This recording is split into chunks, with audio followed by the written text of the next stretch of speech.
Welcome to the My Friend the Friar podcast, and thanks for listening. If you like My Friend the Friar and want to support us, please consider subscribing or following us if you haven't already done so. And if you found us on YouTube, then don't forget to click the notification bell when you subscribe so you'll be notified of new episodes when they release. Thanks again, and God bless. Welcome to the podcast. Thanks for joining me and my friend the Friar, Father Stephen Sanchez, the sleepiest Carmelite priest in the world. Good morning. Jinx, you owe me a Coke. And like a Mexican bottled Coke too, not like none of that canned stuff. Ugh. Yeah, cane sugar Coke. Yes, So much better. It's morning. It's the next day. It's the time change. Everything is wrong this morning, except for the internet. The internet's working better today than it was yesterday when we were first doing this. It's because everyone's still asleep. The whole world is still asleep. All right, so we're continuing our discussion about the reality of Satan and the spiritual reality of our existence. And where we left off was basically God wins, Jesus wins, Satan lost. Yes. Yeah, we ended with the quoting from the Sacramenta Mundi, and that the power of the devil or Satan, the fallen spirits, that their power is broken. Excuse me. Because the kingship of God has already begun with Jesus Christ, right? The beginning with the incarnation and all that mystery of his life, right? So that is the beginning of the end of the power of Satan and the fallen spirits. Yeah. Before we jump in, have you ever, what is his name? Peter Kreeft? Kreeft? Have you read his book on angels and demons? Yes, I have. Isn't it good? Yes. I hear his name a lot. I think we even have some of his books, but I've never read one yet. Yeah. I don't particularly care for his writing style, but his information is good. His research is good. So, yeah. Well, cool. I'll have to check it out. Yeah. I can loan you my copy if you want. It'll feel all extra. It'll either feel extra holy or extra dusty from sitting on the shelf. Yes. So I want to start this segment quoting some points made by Pascal Parenti, the author that I quoted in the last segment. These are some bullet points, 5 bullet points that he makes in his book. And so the first bullet point is that in view of the created and non-human character of these various spiritual, personal principalities and powers, all that is affirmed of the natural essence of the angels, or the spiritual beings, must be ascribed to them too. So what he's trying to get across here is that the nature, the spiritual nature of what we call angels, of the good angels and the fallen angels, it's the same nature, right? There's no difference in their nature is what he's trying to get across, right? That's what he's trying to say. And is he also there's the hierarchy or tier of angels, right? The choirs, as we were saying in our angel episode. Is that what is he also saying that basically their essence is the same?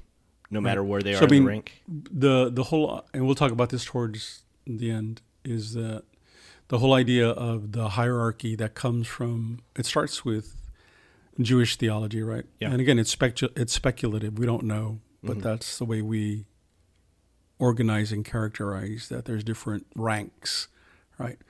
And so this would be true too, that a fallen cherubim is still a cherubim. A fallen principality is still a principality. A fallen throne is still a throne, right? Okay. So that's what he's trying to get across.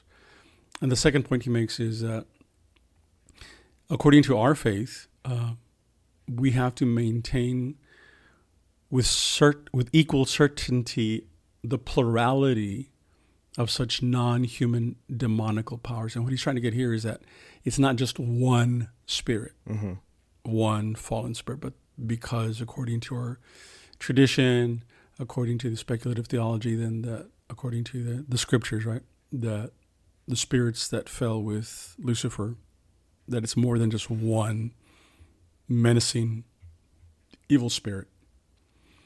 The third point that he makes is they are to be thought of as having in their personal, meaning unique according to each individual, having in their personal, purely spiritual nature that is not of the same kind as earthly space and time. They're not bound by space and time because they're spiritual. Their purely spiritual nature, an essential, natural, and therefore personal relation to the world, to nature, and so to the history of salvation and perdition. What he's getting at here is that one of the things in terms of God creating these spiritual beings, that somehow he has connected them to creation as well, whether it's guardians, and in Old Testament we have how angels are certain guardians of certain nations, right? We have all the battle, right, and the confrontation of different angels and stuff in the Old Testament. And so what he's getting at here then is that somehow they are connected to creation. And this is something that Tolkien brings up in his, the first part of the Silmarillion, where he connects these spiritual beings to creation, right? And here he's saying that somehow they're part of God's greater plan in the history of salvation and in perdition. That is, that the fallen spirits are the ones that can tempt human persons to fall away to such a degree that they turn away from God. Not just a matter of sin, because we all fall in sin, but a genuine free will to turn completely against the Creator, right? Which then is perdition, to be lost. Yeah, I love in the Silmarillion how is it Melkor who starts, because in the Silmarillion I always forget their names, but there's like the ultimate God. Melkor is this kind of like the Lucifer. So story. There's the ultimate God, and then there's all the higher spiritual rank beings, angels, right? Which are like kind of quasi demigods. Kind of thing, and they sing together, and the song is what makes creation. But then Melkor and some of the others, they sing, and the discord between their not beautiful, perfect song and the beautiful one comes together, and it messes everything up, but it makes reality and all that kind of stuff. So it's really interesting the way that he constructed it. So that's why he connects those spiritual beings to creation, right? And this is what this other point is, that somehow they're connected. And I think Paul, he talks about the spirit in the air, the spirits of the air, something like that. Somehow they're connected to our creation, right? So I forget where that is. I'll have to look that up later. So then another point that Parenti makes is that we can accept the commonly held view that devils had an objective finality directed to supernatural fulfillment, just like good angels, but renounced it. In other words, the supernatural fulfillment of what we call angelic beings was to give praise and glory to God, to worship God, somehow be connected to us and our salvation journey and stuff. And so they had the same vocation or the same call, the same end, but they willingly rejected it, right? Yeah, and what's interesting about that too is, I think we were talking about it in the last time, was how God still loves them. Yes. Thus they exist, and because He allows them to exist, and they are not God, His will is supreme. Like, it will be done. Yes. So they can't win anyway. So Correct. Even their, we'll just call it misdeeds, misbehavior, their skewed free will, or their sinful free will, still works to achieve God's end, like what the thing he wants. Like no matter what, right. they can't mess it up. Right, right. And that, I think, going back to the Silmarillion, that's one of the things that the way Tolkien presents it is when God, after the third or fourth time that he presents a theme and Melkor continues to rebel in his music, right? Mm-hmm. Then he finally stands up and he addresses Melkor. He says, you will find out that even your dissonance Mm-hmm. is part of the greater plan. And so somehow that God is going to make this all work out for the betterment, right? So somehow this is part of, God can make it part of his greater plan in terms of salvation and redemption for humanity, which is interesting, right? It's like, wow. Okay. Anyway, let's not, I don't want to get off into another tangent. So the final point I want to quote from Parenti is that from these principles that he stated, that the consequence or the logical point of this is that these spirits, through their own fault, have shut themselves off from a perfect fulfillment by God. And they have done, and this is a definitive choice on their part. So he says, the victory of Christ over sin as such is therefore the end of the power of the evil spirits. So part of then their fallenness and their stubbornness and their pride is they continue to do battle, trying to pervert God's will of our redemption by trying to tempt and to lead people astray and to turn willingly or willfully against the Creator, right? So this is part of their plan, right? But the fact that Christ has come into the world through the life, death, and resurrection of Jesus Christ, that is no longer a reality, that human persons can choose to be lost or they can choose to be redeemed. Okay. And then I have another quote from Parenti, and that is,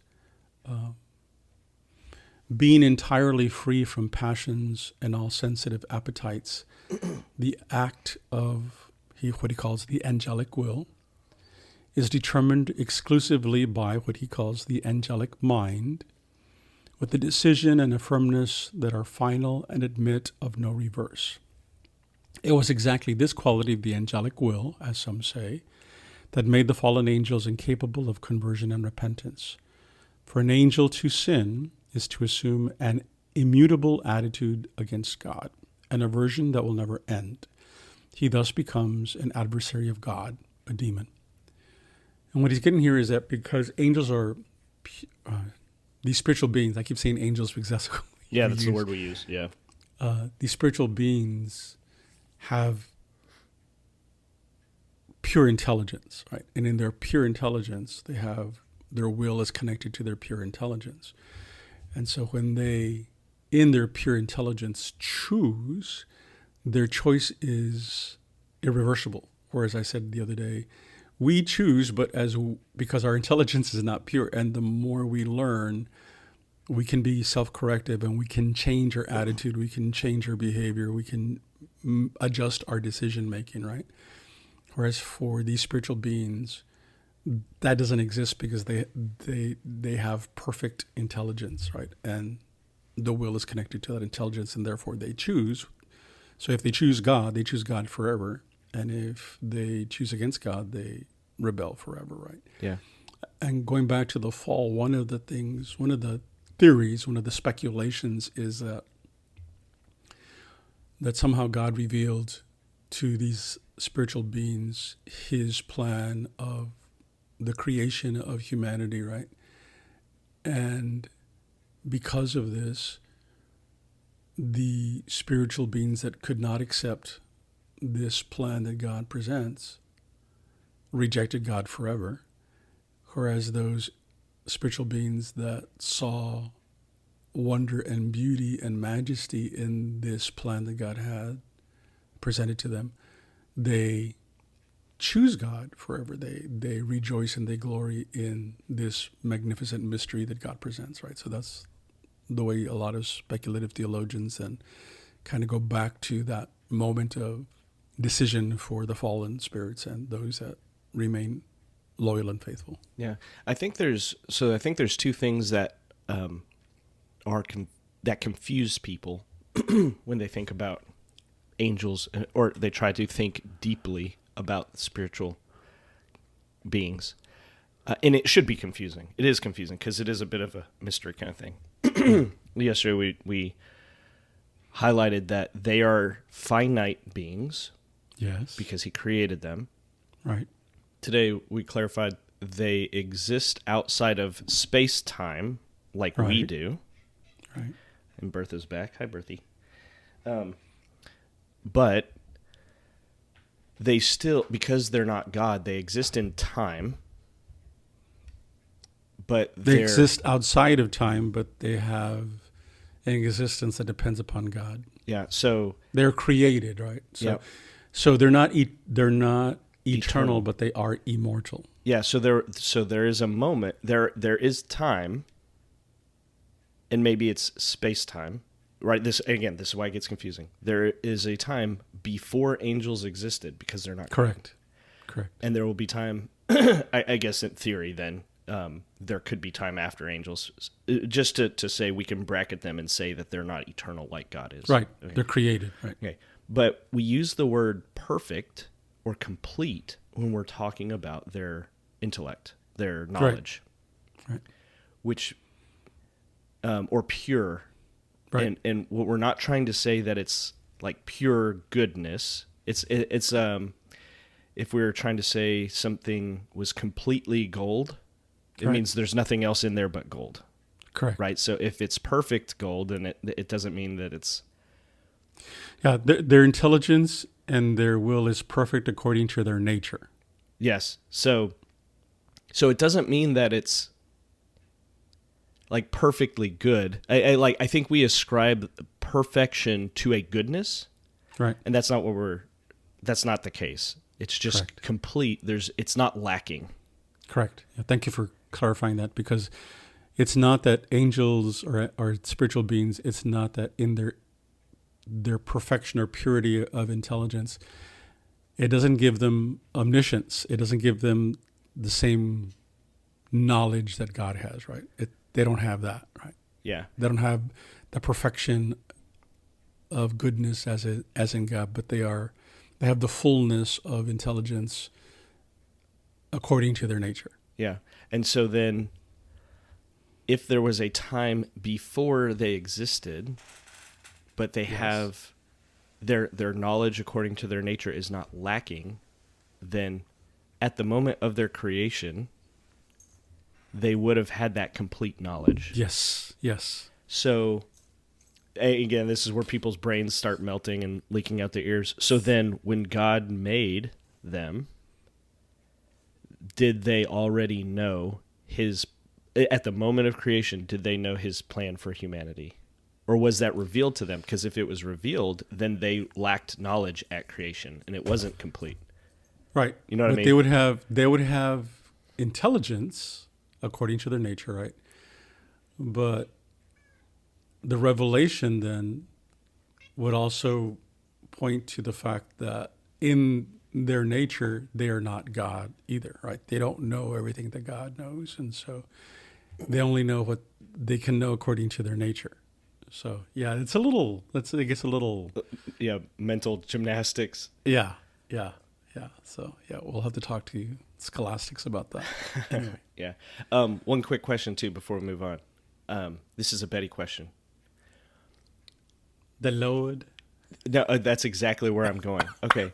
So if the angel of the Lord is potentially any spiritual being who has been sent to be a messenger, right? Correct. And he can be God and he's not God, right? Like the angel that wrestles with Israel he's not God, but he is God and all that kind of stuff, right? So he's this messenger. He's the ambassador. Ambassador, thank you. The ambassador of God. So he represents that the representation. Authority, right? Okay. Yeah. So then fallen angels, when Satan, what's the word? When he challenges Jesus in the desert, thinking of Lent, right? Temptation, right? Yeah. Oh, temptation, yeah. So, are demons? No, I guess they can't be equally like representative of Satan because he's not God. So they're all unique. So then, is the word Satan in the Bible, is it used to mean a very specific angel, or is it like a title almost, where it's any angel, any fallen angel that is challenging or tempting Jesus is Satan because it's just a title, not so much a person? Right. Well, it gets complicated because now we're talking about Old Testament theology, Old Testament spirituality, Old Testament spirituality, and commentaries on that, different ways of perceiving that. Right. Mm-hmm. But originally, it is meant as an office, the office of accuser, the office of tester. Right. So whichever spiritual being is tasked with that, is it a unique individual spiritual being that is tasked with that, or is it mostly the office? I don't know. Yeah, because didn't you say that the language kind of changes at some point in time? Yes. The understanding changes as their theology develops too, their spirituality. Okay. Just wanted to confuse everything a little bit more before we move forward. For a good confusing morning. Yeah. So, talking about intelligence and will and stuff right then. So the freedom, going to the free will, the freedom that the fallen spiritual beings possessed is created, right? So we were given free will. That free will doesn't just come with us. It is a gift. Part of God's plan in creating us and the creatures is that we're given free will. So like animals don't have free will, they have instincts, right? So they can learn, but they learn instinctively. It's not like willing, right? So one of the things is to remember that their freedom is created and it's part of who they are, just as our free will is part of who we are. For the spiritual beings, it's what is known as supra-human freedom. That is, it's different from our freedom, right? And it is a freedom that was given to them before God created us, right? He created the spiritual beings first. So their freedom is of a different class, of a different type, because it's according to their nature. So then for us, just as the fall for mankind brought about a disharmony within the human race, there is also a lack of unity in the realm of the fallen spirits, which is in itself part of that reality, right? Mm-hmm. And yet at the same time, it is also a weakness, right? So there is division because Lucifer rebelled, then there is rebellion in that whole thing. And so he has, as a higher ranking, if you want to say it, a higher ranking spirit, he then holds those under him by his power, mm-hmm. right? So it's not that the lower ranking spiritual beings are loyal to Lucifer. It's that he holds them under his power. So they may even rebel or even hate Satan himself, but they can't do anything about it because he's stronger than they are. Yeah, because the natures are related to one another as well. Right.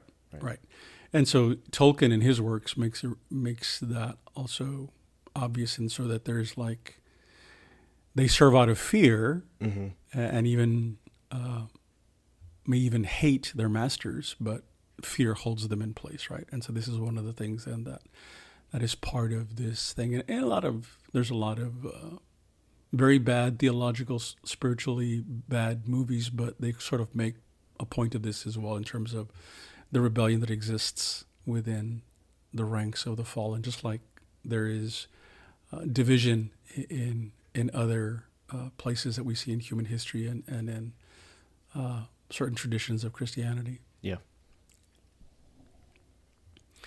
And so one of the things then that we have to, taking this into account, this division that exists, we have to also then remember that God's creation is ordered. And even among the spiritual beings, there has to exist an order because that's part of God's design, right? And they cannot break this order because their power is not absolute. So then lower ranking spiritual beings cannot grow into another rank. They cannot become other than who they are because it's part of who they are in their nature, right? Yeah. So the order, right? So yeah, it gets a little complicated spiritually, right? The whole the speculative theology.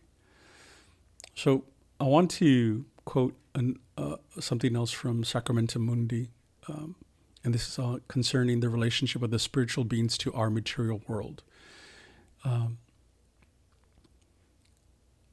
Sacramento Mundi states, this is found under the heading Angel. At all events, their relation, the spiritual beings, at all events, their relation to the world, which is both material and spiritual, must be thought of in such a way that they are really understood to be principalities and powers of the cosmos in virtue of their very nature, and do not merely intervene in the world by arbitrary decision contrary to their real nature, and in certain cases out of sheer malice. At all events, the affirmation of their created character places from the start all spiritual, personal, cosmic powers, and therefore their power and even their wickedness, within the circle of realities which are absolutely subject to a good and holy God, and which are good by their origin. So they're skewed, but they're originally they were created good. These fallen spiritual beings, they must never be overestimated as quasi-divine, contrary principles on a level with God and against him. Mm. And this goes back, and again, it touches on this thing that is a theme in a lot of movies and visions and differing spiritualities and obsessions and stuff, kind of making, as you mentioned the other day, making Satan kind of like an anti-God God, right? Mm-hmm. Like the God of evil, right? And that's wrong, and that's very mistaken, right? Because they are created beings, right? Skewed, and they'll suffer the consequences of that when we come to the four last things. But that's who they are, right? And so part of their connection to creation is part of God's plan for them too. Even the fallen ones, somehow they're still connected to creation because it's part of their nature, but their connection to nature is skewed, right? Yeah. So this line where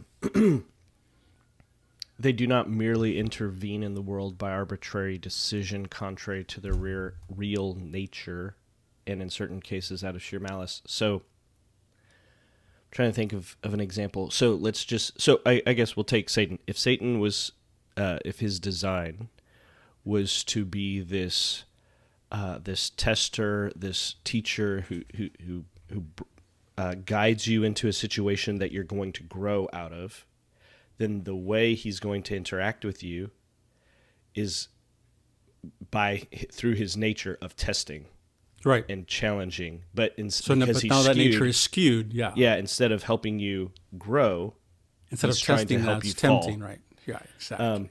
If there were I don't know, just making something up now because I have no. If there was like an angel of, I don't know, love or something, then its skewed nature would make it the demon of lust or something, I guess, right?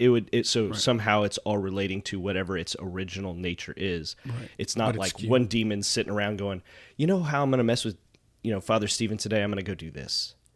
Yeah. Right, I'm going to make him late for morning prayer. Yeah, because that would be the arbitrary thing, right? I'm choosing to just go have fun and mess with people. Like, they can't do that. No. Okay. No. Okay. Interesting. Yeah, and the reason I want to bring that up too is because sometimes they're and I'm going to quote Saint Teresa of Jesus here in a minute from the Book of Her Life. But the reason I wanted to bring it up also, I was interested in, is that in this topic, is that there is within the Catholic Church people, clergy, kind of obsessed with this question, and they give a lot of attention and importance to it when it should not be that. Again, it's sort of like